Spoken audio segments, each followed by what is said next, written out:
Guys, in this video we will see how to fix error code 547. An attempt was made to lower a quota limit below the current usage. Error invalid quota lower on your Windows 11 and 10 system. If you are also facing such type of error code, then here are the fixes. And the first workaround is go to Windows search and type disk cleanup. Open disk cleanup. Click on open.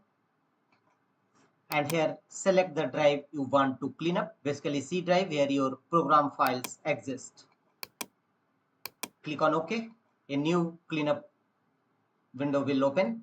Disk cleanup for Windows C drive. Here make the check against all these options to files to delete, temporary files, recycle bin, temporary user profile history, download program files, and click on OK. Are you sure you want to permanently delete these files? Choose delete files. This will clean up your C drive and release extra space for your system. Choose continue if any pop-up window will appear, or escape.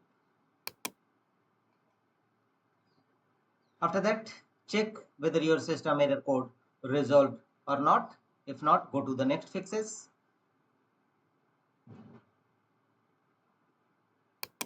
Open File Explorer by pressing Win plus E shortcut key.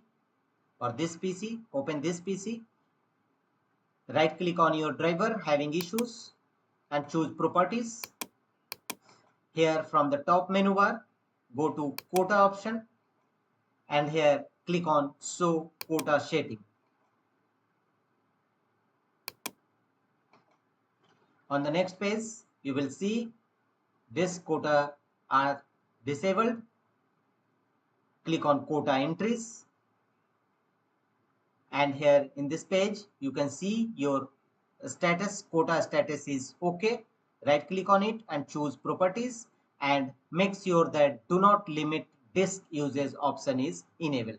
And click on apply and OK to save the changes. After that, close the windows and your problem should be definitely be resolved. That's all.